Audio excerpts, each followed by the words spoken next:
This is what everybody's always, hitting the team page about, like, how much you guys win, how much you guys actually make. Is there any money in 3x3? They don't want teams to just bring in Luka Doncic to play in the Olympics, LeBron James to play in the Olympics. Like, they want this to be their own sport. So that's why they can't just plug and play for NBA players without them playing in some events and like being, at least somewhat active on the circuit. All right, everyone, we're here with some 3x3 OGs. We wanted to jump on and answer some questions, talk a little bit about 3x3. A lot of 3x3 has been in the news since the Olympics. We are two guys that have been involved on national teams, have obviously been playing for a number of years, semi-retired now, working in the front office roles for Princeton 3x3, but still really engaged in sports. So we wanted to come on here, set the record straight about a few things, talk Princeton 3x3, and just, kind of educate people on the game a little bit. We don't need Draymond Green talking 3x3. He's never played it. He doesn't know anything about it. I feel like a lot of people started to have an opinion once the USA team lost a few weeks ago, but without having any knowledge of the sport. So we're bringing you some chats from the front office where we'll talk about FIBA 3x3 points, standings, prize money, some of the history of the sport, what makes a good 3x3 player, all the exciting things. So today, cool tidbits about the game. Exactly. Got my boy Craig with me. Did CJ text you about any of this stuff? No, CJ didn't text me about any of this stuff.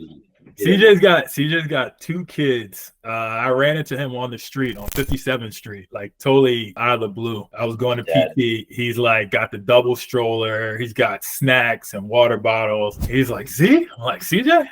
So yeah, he's pretty locked in the summertime for. He can't think about anything else. I've made the pitch though. I've tried to get him to. I tried to get him to play some 3x3. I told him to come win a gold medal before he ends his career. I've tried with him. I've tried with a number of people, but anyways, not worth their time.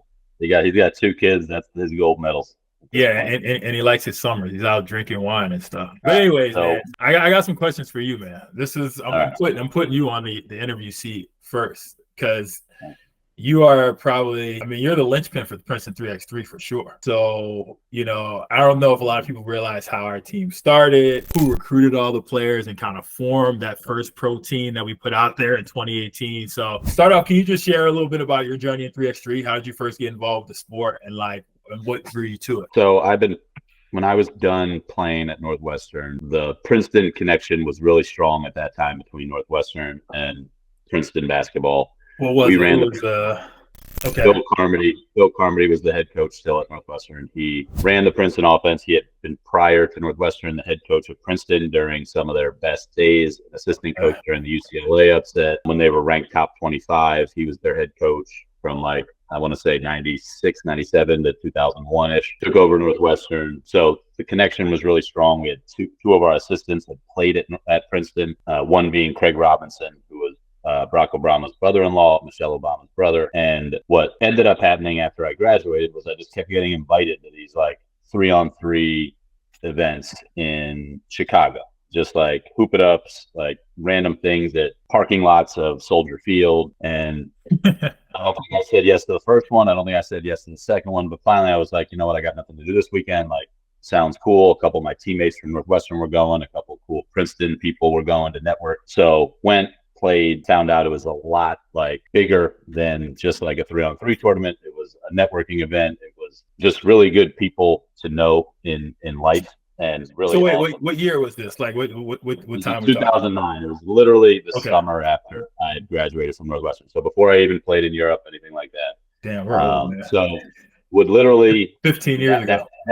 And that literally started it. So would play in an event or two per summer, and it was really fun, kind of just guys' weekends. You could tell it was a wide range of ages. So it was guys in their 40s, guys in their early 20s, and even some guys in the mid 30s. And the goal was for the older guys who started this, John Rogers, Arnie Duncan, Sean Jackson, Kit Miller, Craig Robinson, to play, see each other, but not sacrifice win, right? Because they were getting a little older, starting to have a tougher time competing with young guys in the 3-on-3 circuit, because there was at that time probably 6 to 8 teams that kind of just went around the country playing in St. Louis or Philly or Chicago or whatever, Miami. So the goal was always have fun, really get together, kind of a guys' weekend. Think of a golf trip, but with basketball, but with the ultimate goal of we never lose. right? And they had a strategy of like, you on defense, this is the shots you give up. On offense, there was no shot clock at this time. You get the best shot available all the time. Doesn't matter how long you pass. Okay, so that was going to be my next question. So 2009, I think FIBA 3x3 came around like 2010. I think that's when they officially first launched. So what were the rules like when you first started playing, and then how have they changed? Like, what are the differences? Think of your old 3-on-3 that you played as kids. Like, check it up, every make, switch, no shot clock. Like, fouls were like always check it up. So people would just no free throws. It was just check it up. Unless you were shooting, then you might take a free throw. So it was like, would love that in the 3x3 game now. It was grinded out games, tough. Like, you needed an enforcer all the time. You know, the court was on just, you know, pavement. So, you know, the 3-point line was 17 feet in some courts. It was 22 feet in other courts.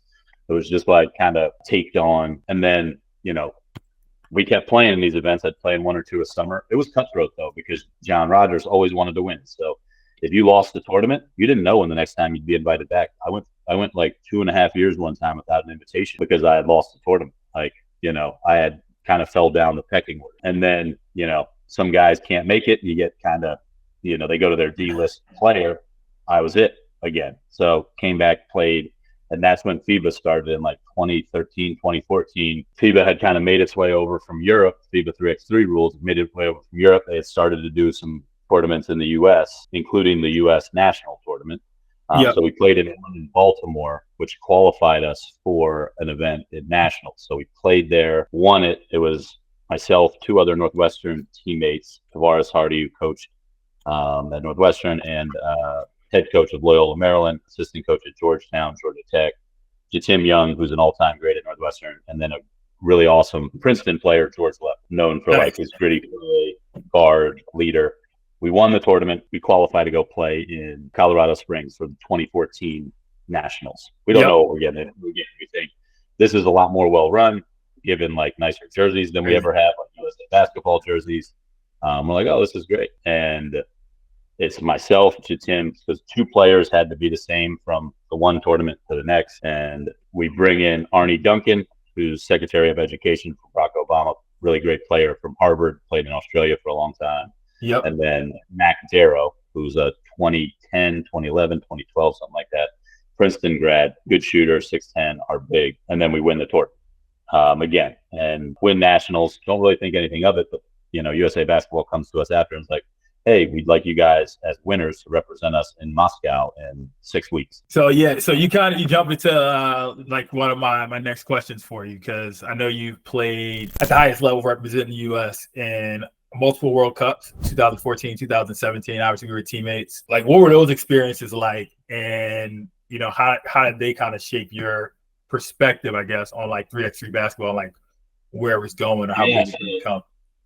So the first time I went over Moscow, I actually gave up the opportunity to play in the first TBT tournament. Wow. And the one where Ty Nash won MVP. Fun fact. Yeah, maybe. He was. Notre Dame won the very first one. He was well, that one, I guess. So we lost to Notre Dame in the semifinals.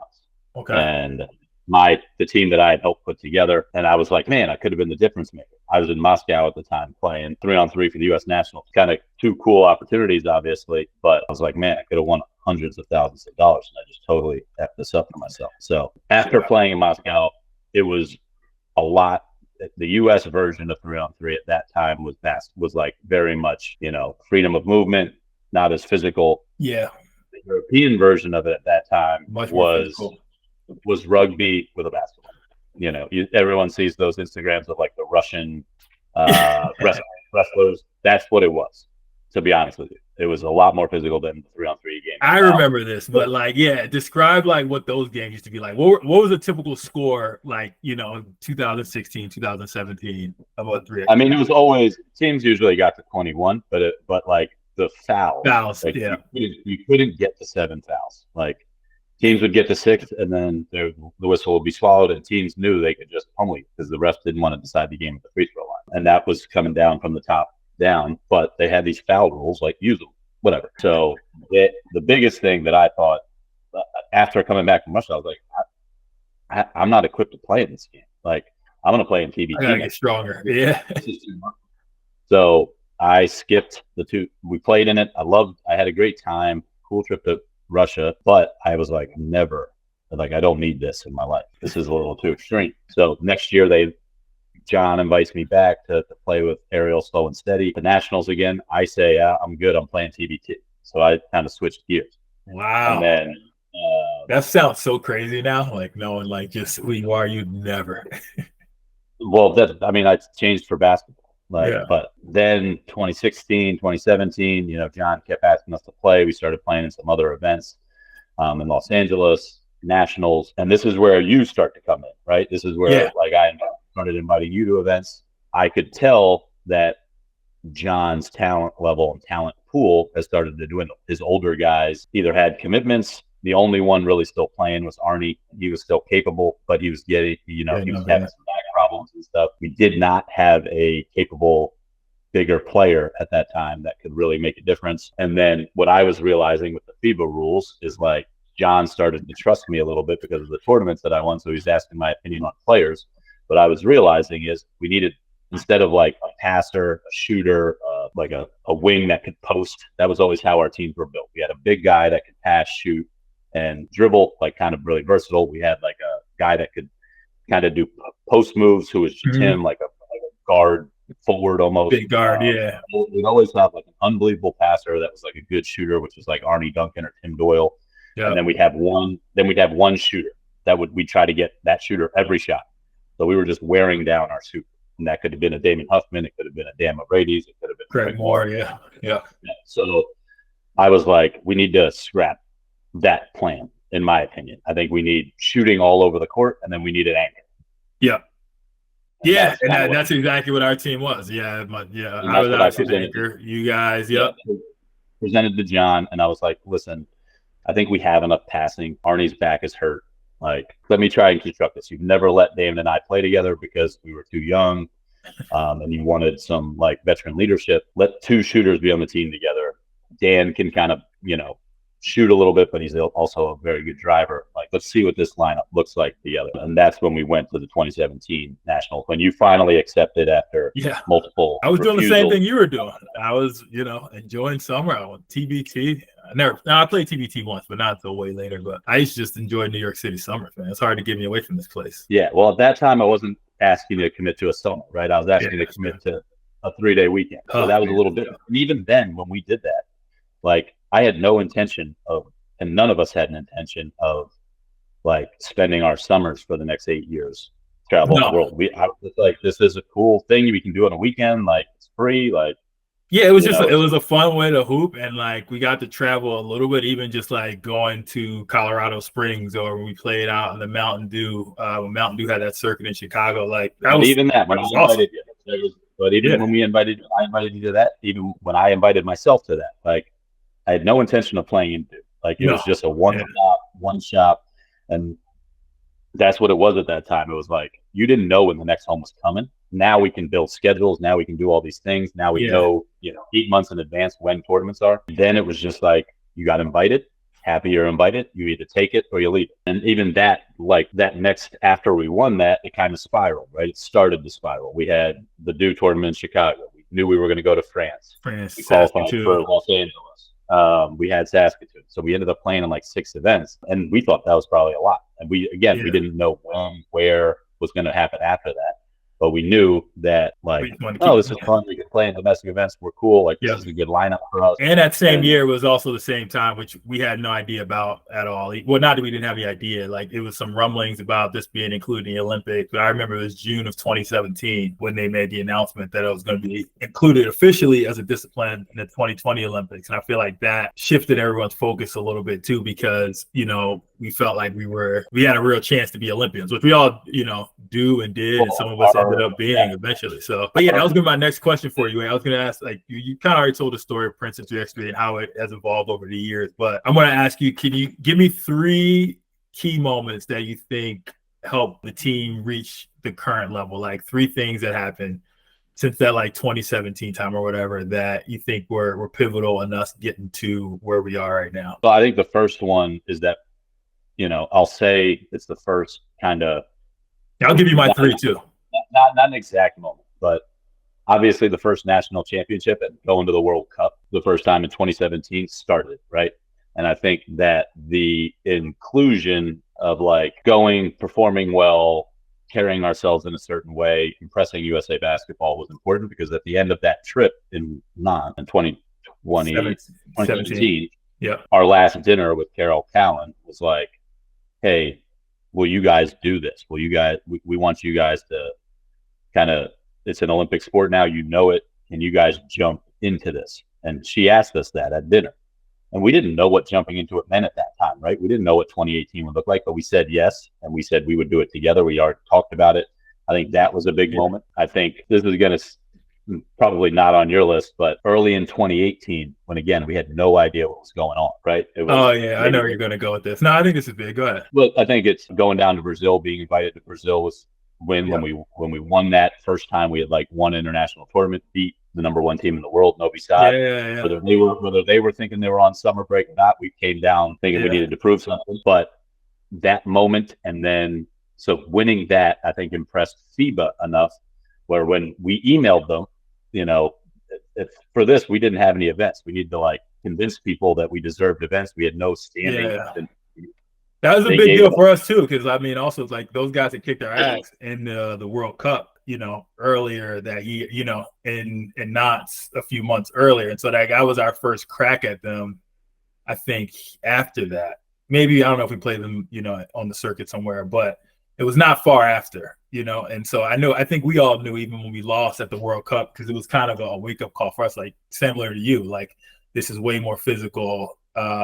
Guys really practice this, live it, breathe it. And we weren't on that level yet, but we knew we weren't far off. And so we went to Brazil and we got to play, Dusan and Dejan, these guys who were kind of like at the top of the sport at the time, and got to beat them. I think it woke something up in us too, where we were like, okay, we can do this. We can be good and a top team in the sport. Yeah. But I also think that like with that allowed us to get, and again, these are like longer moments than then it allowed us, we got like 4 wild cards from FIBA. Also, to be fair, this is the time in Princeton history where I didn't know how any of this stuff worked. Like I was 100% a player. Craig was player, coach, team manager, and he'd be talking about allocations and like travel stipends, and I'd be like, all right, man, just like let me know when I should book my flight. I had no idea what he was talking about half the time. I'd be like, yes. Well, I didn't know what I was getting into either. I remember in 2017, I just reached out to the FIBA people that kind of told us we were in Saskatoon, and I said, hey, we want more events, and they were like, that's not how it works.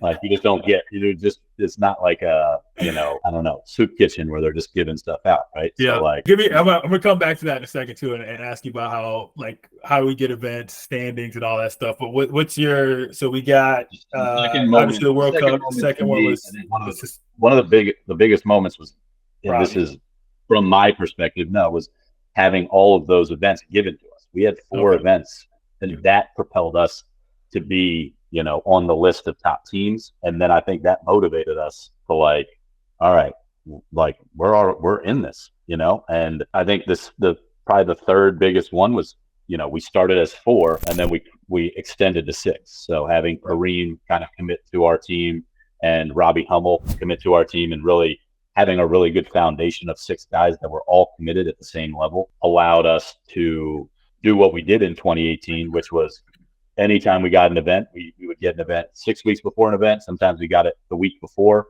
and we just figured it out, right? We were all at a point in our lives where we were able to just say kind of yes to anything. And that would probably be my third moment. I'm trying to keep it kind of at the beginning. I think those are all good, man. And also stuff that I think people don't necessarily know about. Mine are similar to yours. I was going to say the one was, obviously we won the national championship / that first World Cup, and it becoming that whole like spring of 2017, I'll call it, like that first, us getting together. It was just like things that happened that were out of our control that kind of pushed the sport. And also we were together and winning and stuff like that. And at the right age, we were young or younger. I don't know if we were young.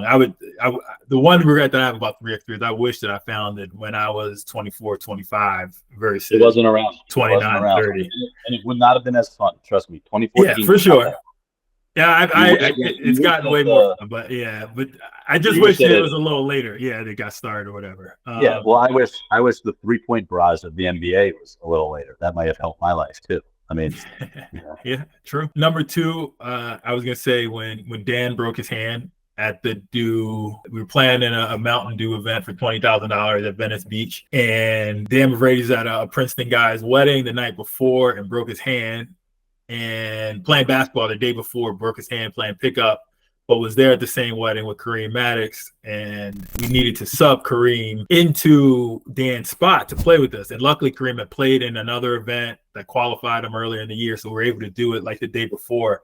But I think that was a big moment for us too, like you said, extending our roster, getting him and Robbie on board. And obviously, those guys are both two huge parts of our team going on to win, gold medals, play at the Olympics and stuff like that, represented the OQT. So, and just good players for us, helped us win a lot of games and win some money. So I think that was big. And then I was going to say, I think in a weird way, the year we had where we had two teams with like Princeton and Chicago, I think that was kind of like the biggest jump we needed to make as far as being able to transition. And it was like, it wasn't perfect.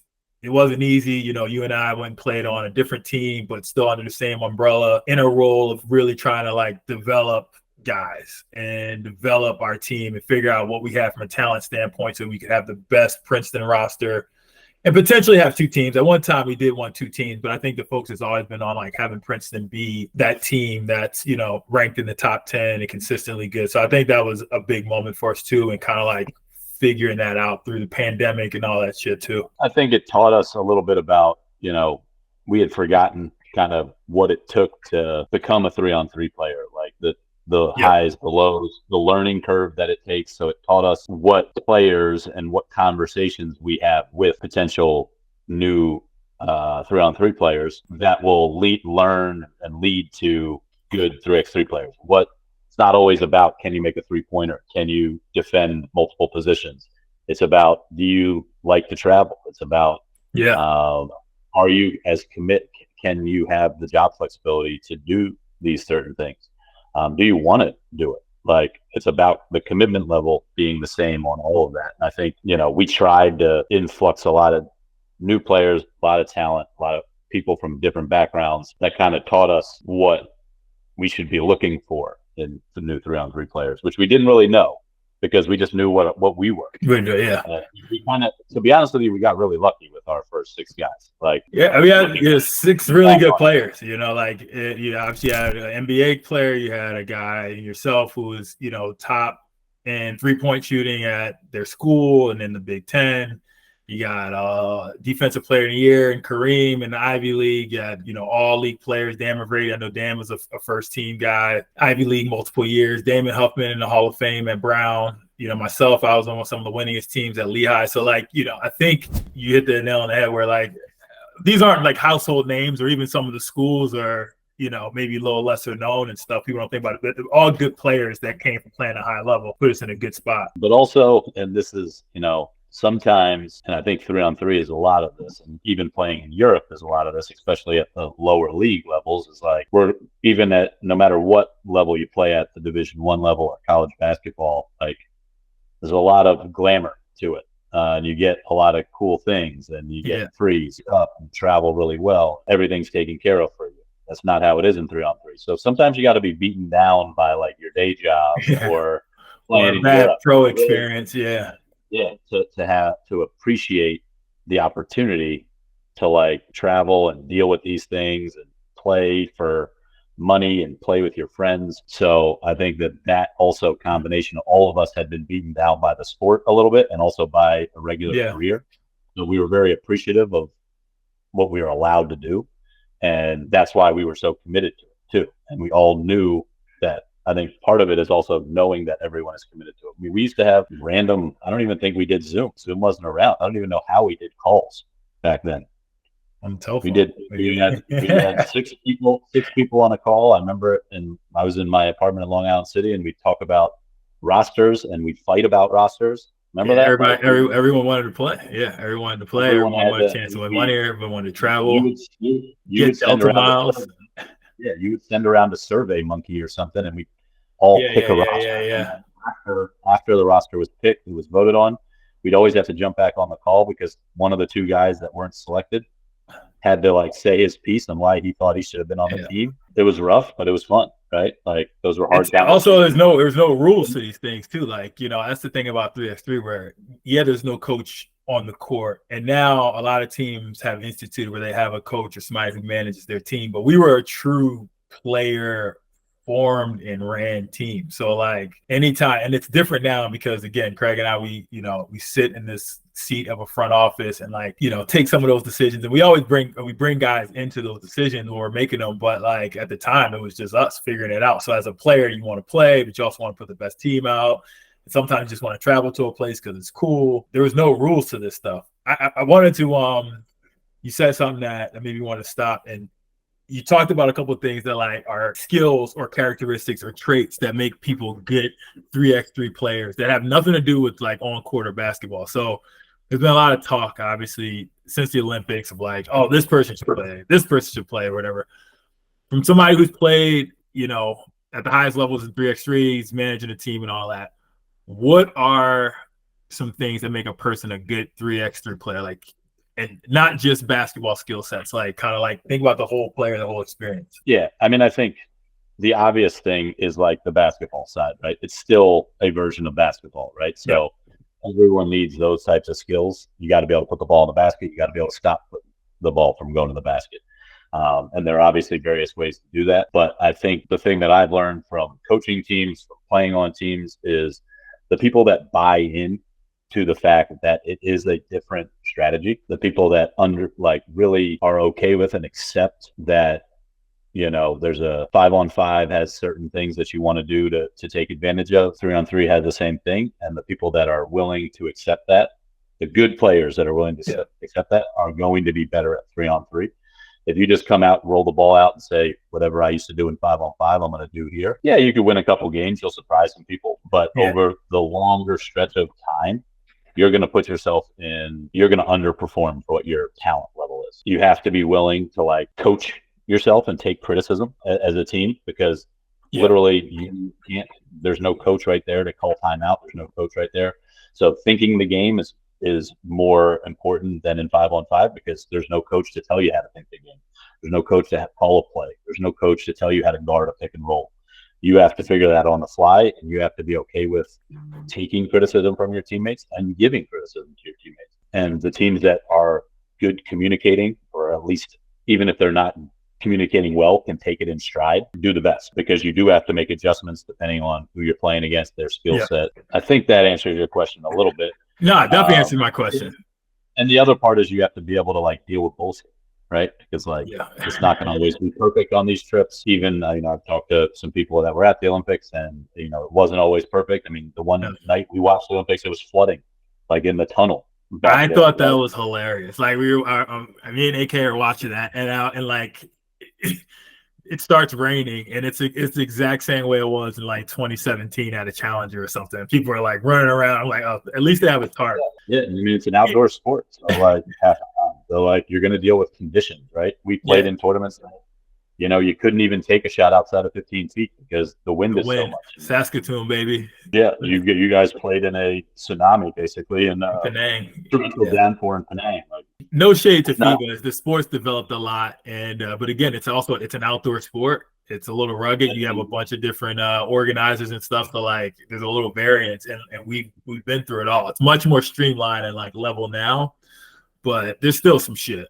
There's always. I mean, we played in a tournament. It was me, Robbie, Dan, and Damon, where it was beautiful out, and we were playing great basketball. We win the quarterfinals, and then you literally just see we're playing in the Netherlands, basically on a beach, and you see this cloud just like coming towards us. And it didn't rain, but it just like caused like crazy winds on the beach.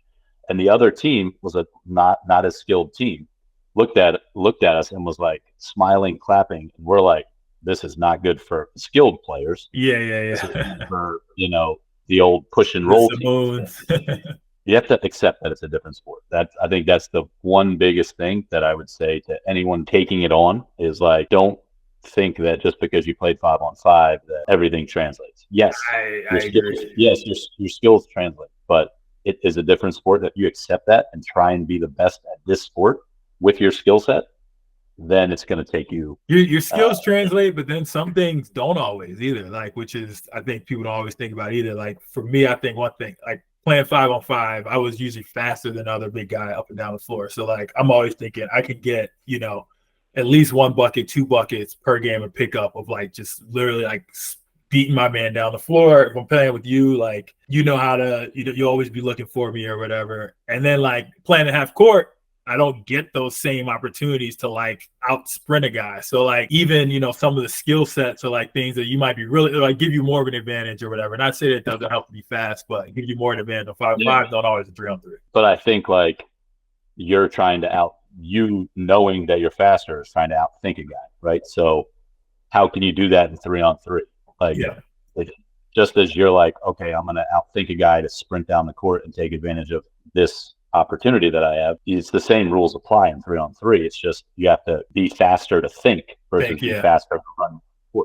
So how can you take advantage of? Wow, that's a great Princeton answer. Somebody clip that up. That's a great Princeton answer. So it's more just about thinking faster, and that's what 3-on-3 is. All right, changing it a little bit again. The reason why I brought that up too is just like there's so much chatter on the internet, on social media about these guys. We just put Jamal Crawford and Nate Robinson in, and like this will be a great team. And I'm like, you guys have no idea. One, like skill sets are different. And like I think that's what a lot of people don't understand. I've been loving since flag football's got named an Olympic sport now, and the flag football quarterback is kind of like clapping back like, no, Patrick Mahomes is not just going to take my spot. This is a different game, different skill set. And then like I saw some clips of the kid playing, and like he's really good. He looks like, Lamar Jackson. Well, there's also I don't know, I think it's James Jones or somebody that's on with LaShawn McCoy. Deshaun Jackson, yeah, probably. I know they got a pod or something. Well,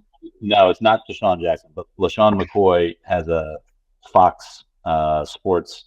Oh yeah. I got you.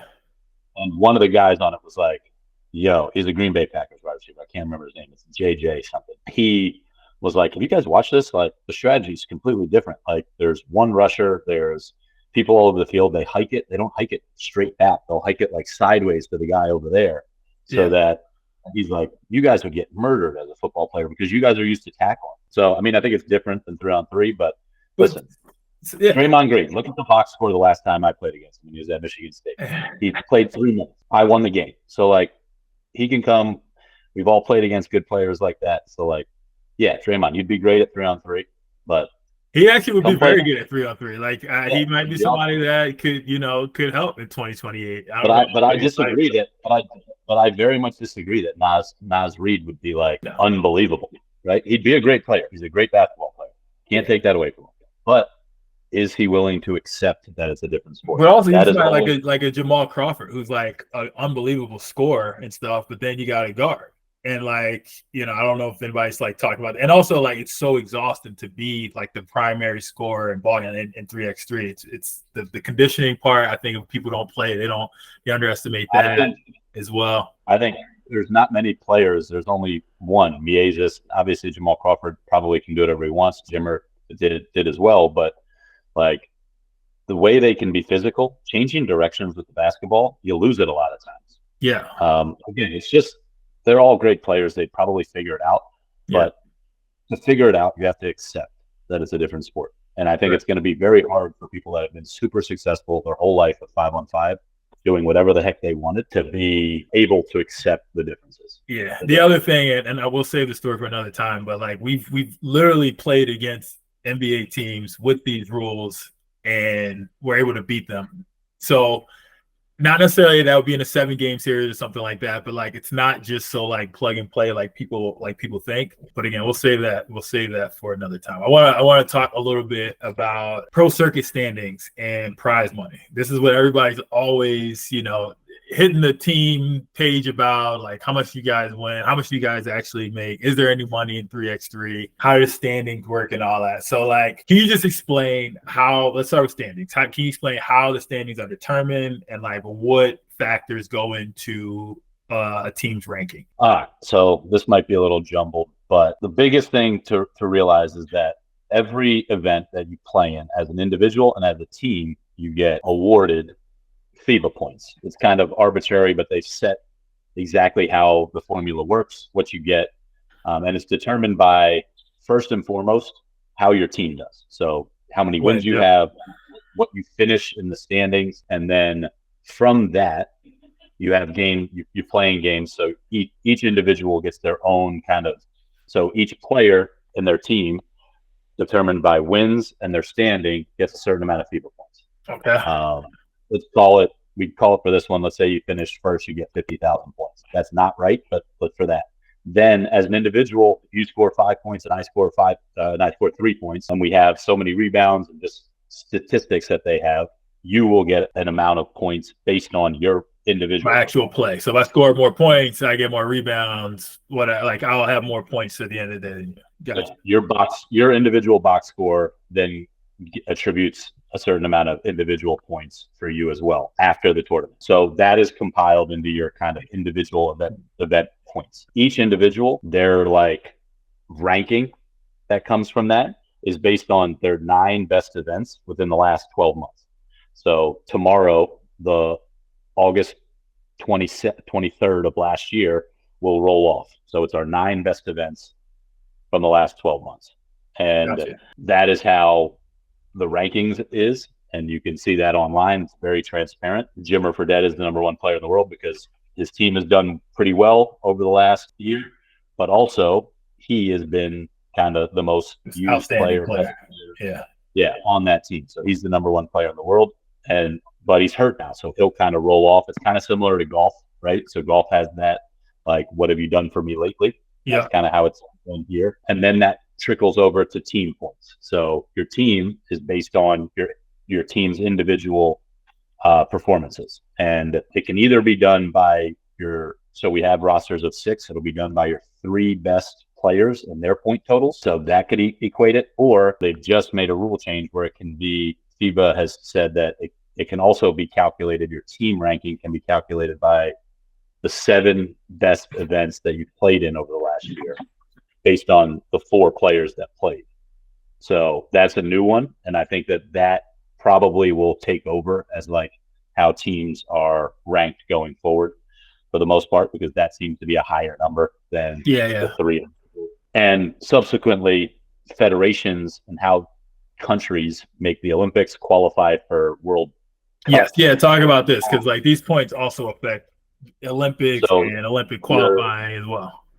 Each country's, and I think this is changing, so we'll have to adjust this, but in 2024, each country's top 25 players, individual players, determined their federation ranking. And again, the federation ranking helps you either automatically qualify for the Olympics, as it happened for the US, Serbia, and China, or qualify you for certain national team events. And so being in the top 25 really impacts you helping your federation, puts you in a really good situation to be a part of national teams. And then even going further, when they create national team rosters, the FIBA rule is, and this is important to understand for people that are why do we send these people versus those people?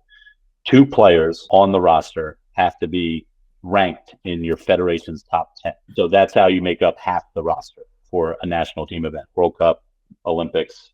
So that's why they can't just plug and play for NBA players without them playing in some events and being, at least somewhat active on the circuit. Yeah. So the NBA players or any other player that would want to be a part of it would have to play in a minimum amount of events. I don't really know what that is, but it's very, very minimal. No one from the NBA took advantage of that.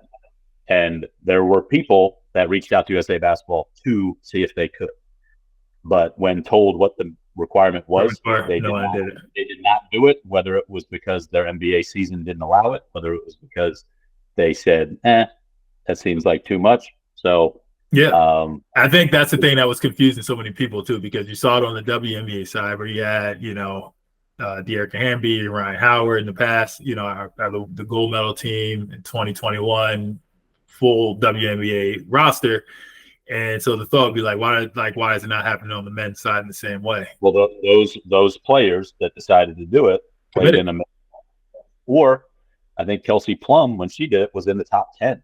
She had played in enough top 10. So she was. That is the difference. And also your alternates so you have 4 players and 2 alternates. Those alternates also have to be in the top 10. So FIBA has made it so that this is its own thing.